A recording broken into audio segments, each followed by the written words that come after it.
And I want to welcome you again to Mona Heights Chapel. It's not often that our congregation has the opportunity to learn a lot about the person who is our invited speaker. Often we just know them by name and we settle down and listen to their sermon. But because I know something about what's been happening in your extended family, I first want to express condolences to you and your wife Joy and your daughter Crystal on the recent passing of your father-in-law.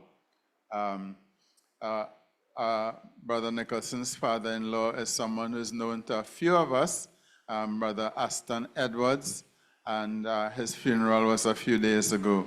So I just want to offer our condolences to you. And this morning I want to ask you to tell us a little bit about yourself. So that's where we will start to have a little dialogue. First of all, I was born in Trinidad. Where were you born? Good morning, everyone, and thanks for welcoming me. I need to proceed that by saying, I was saying to David, your pastor, that this was the first church that I attended when I came from Clarendon. I was born in Clarendon. When I came from Clarendon to the University of West Indies, so I came across coming from a Christian Brethren church from Clarendon. My friend, very good friend, best friend, Clyde Bailey, who was attending Bethany, inveigled me to come to Bethany. So I've been at Bethany since. But my navel string in Kingston was cut here. Okay, this is the first church that I came to when I came from Trinidad, Mona Heights Chapel. Yeah, but yes, I was born. I'm glad you didn't ask the question where I'm from, but where I was born, because it's a more difficult question to ask where I'm from. But I was born in Manchester, and yes, do you want me to extend on that? A little bit, yes. How come Manchester and Clarendon? Yeah, well, I was born in Manchester. My mother died when I was 4.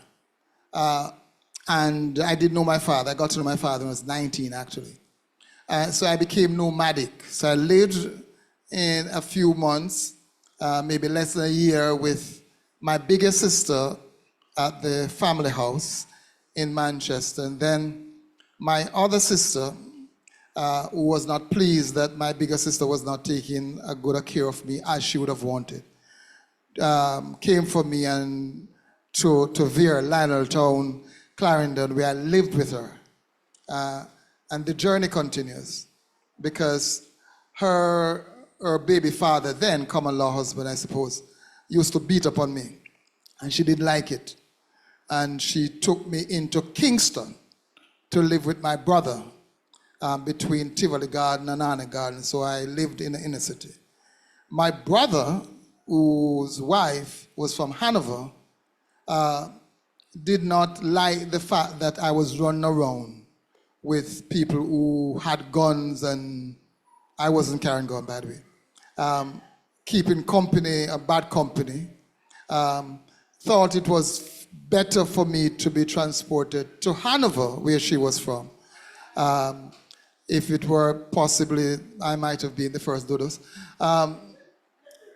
So I was shipped to Hanover, and I lived on a farm in Hanover with her family, which for me was just boundless joy, because I had children with whom to play and land space like ocean to run around and so. Okay, I want to interrupt you to ask the congregation if you're following this story, because I'm hearing different places, different people, and you use one word which I think has to be broken down for some of the youngest persons here. You use the word nomad. What did you mean? I know nomadic means that I really did not have a permanent place of abode. I moved as per the wind of circumstances. Yes, So as I said, born in Manchester, moved on to Clarendon, then Kingston, then Hanover, and so on. And that was not the Mount Ararat. That means that was not the final stop with regard to how I lived. Now, I have some advantage over many persons in the congregation. Yes. Because a few weeks ago, some of us from Mona were with you in a meeting where we heard a little bit about your early life. And I thought it would be useful on a Youth Sunday to invite you to come and share a little bit about that. You don't have to say anything that is too confidential, okay? Because you're free to say yes, no, I can't answer that question. But we heard, and you seem to be okay to tell us that you had some difficulty and a little bit of a setback learning to read and write. Tell us about that. Yes. Well, I could not read when I was age 9. When I came to Kingston, which was that age, they tried getting me in St. Albans Primary. And for those who know Kingston, that would be in West Kingston, School of West Kingston. And I was taken to the school by the landlady where my brother and his common law wife lived. And I was given a book to read. And I can remember distinctly not being able to identify the word P-R-E-T-T-Y. And the principal was very upset. In fact, I like to say she was rooted to the spot in horror. How could a 9-year-old not be able to identify P-R-E-T-T-Y? And the landlady was not pleased either. My brother did not know I could not read, but he was as patient, and he flooded me with books, with all kinds of Louis L'Amour and Western and comic and all of that. And so the first school I went to in Kingston was Iris Gelly. That's a school in Arne Garden. And after that, I started reading, and I have not stopped since. Okay, and I want, with your assistance, to jump forward, because when I started reading about you in the newspaper and online, I read that not only are you an elder at Bethany Gospel Hall, now called Bethany Fellowship, but you are a senior lecturer at the University of the West Indies. Well, I do a little squatting at the University of the West Indies. I'm a senior lecturer in decision sciences. That's in operations management, quantitative methods, managerial statistics, and those areas.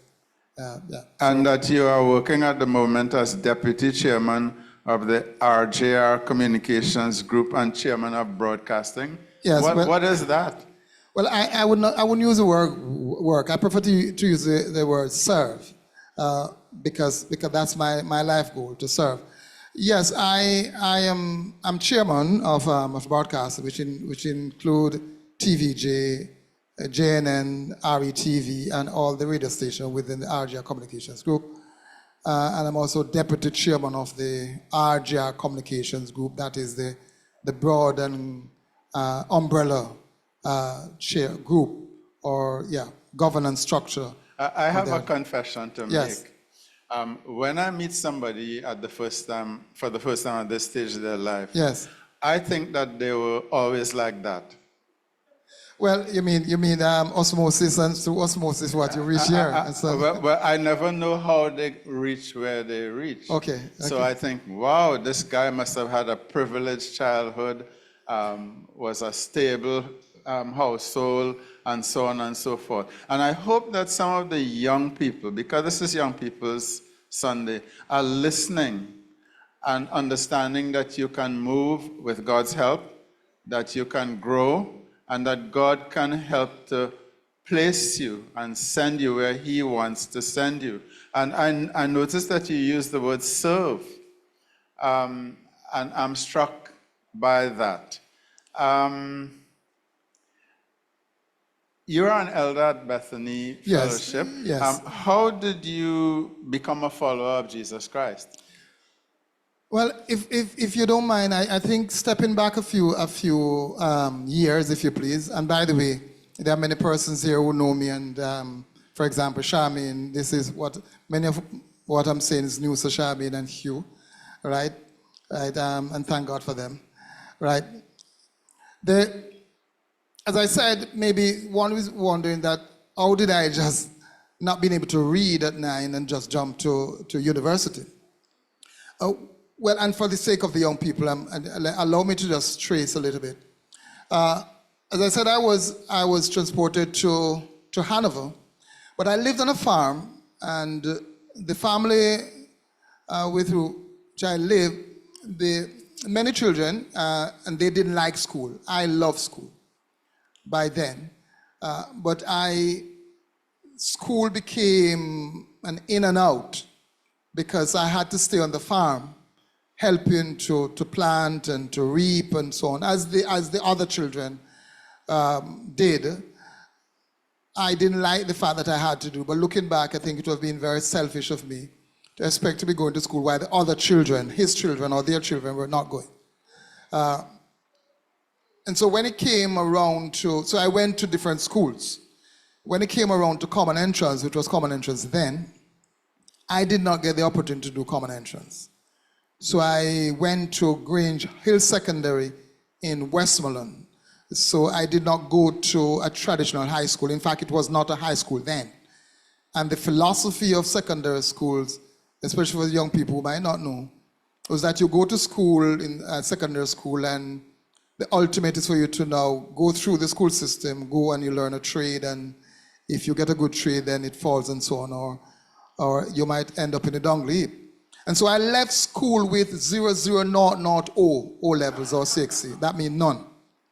And so I did not have the requisite certification to move from one point to the other. And then when I came back to Clarendon, which was when I met Charmaine, and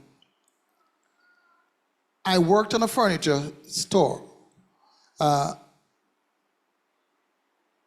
then the furniture store, I went to work in the morning to afternoon, go play football, went home, eat some food, go sleep, and the cycle.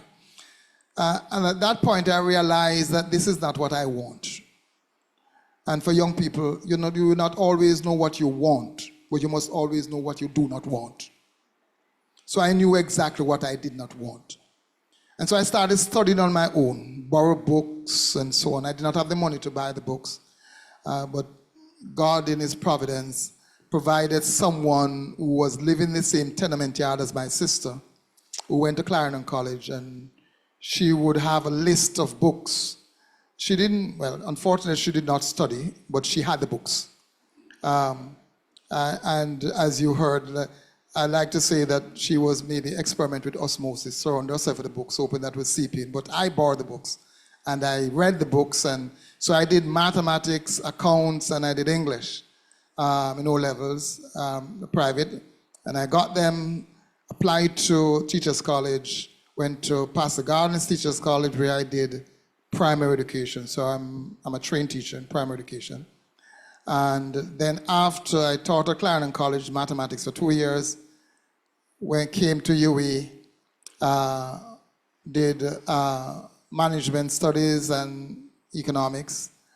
After a year or two after, I applied and got a USAID scholarship, went overseas, did a master's in decision sciences. A few years after, I got another opportunity, went and did a PhD in decision sciences and came back and so on. And for young people, at one point I was not able to go to school because of circumstances. And I was the only student in the school who was allowed to wear a red pants with khaki shirt because my khaki pants was worn out, and so on. And God has been good, and he has taken me through all of that. How did I become a Christian? I did not grow up in a home where they went to church every Sunday. However, The times when I went to church, I would go and so, but when I came to Clarendon, I attended youth meeting at Faith Gospel, and there I got saved. And I got saved just before I went to Teachers College, actually. And things have taken off, actually, since I got saved. I just have one, thank you for sharing that. And I could explore that more, but for the sake of time, I won't for now. But one question as my final question. The things that you decided that you did not want to do as a young person, as a young man, as a boy, talk to us just for a minute or two about those, because you could have done like a lot of other young boys. Well, a number of things. As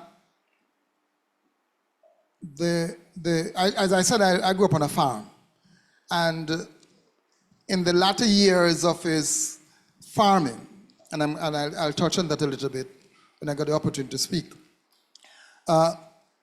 The father of the house, he planted ganja, and the only son he had, we had to get up early morning, like 4:30, and go way up, like way up in the bush, to water the ganja plant. And I said that if this was something good, why would I have to go way up in the mountain, away from the hustle and bustle, from the scene, from the visible, if you please? So I decided then that I did not want a case where I would smoke. So I don't smoke, never smoke. Admittedly though, because you are in the house, they used to, from time to time, make ganja tea. And so I will get a cup of ganja tea maybe once every 2 weeks. And young people don't play with it, because those days when I got it, my eye was wide, right? I was quite alert, but it couldn't be anything, and the doctors in the house will be able to speak to you, including you. So don't. Another thing I decided I did not want to do was to be kicking cans around the place, not having anywhere to go, and be forced to do something for which I would hate. And so I did not want not to have something definitive where I made the choice that I'm doing this as against that. So I decided I did not want to be in a situation where I'm forced to be employed in a situation where I had no choice. I also decided that I did not want to adopt one of the qualities of my brother. And I said this at his funeral, so it's nothing secret, that he was a womanizer, and I decided that I did not want that for me. So there are a number of things that, even before I became a Christian. So there are a number of things. So you kind of, and again, you really do not know what you want, because what you want might not necessarily be as clear because of opportunities and your circumstances. But that which you're surrounded with, you kind of see those areas where it's not positive. So and so on. So those are 3 areas. So one of my takeaways, and I trust for the congregation, is decide what you don't want to do. Right. Okay. Because you do not always know what you want. Okay. But when you know what you don't want, you stay away from those. Okay, thank you very much. Thanks for your time and for allowing us to do this interview. We need help. So I'm going to just place you in the hands of these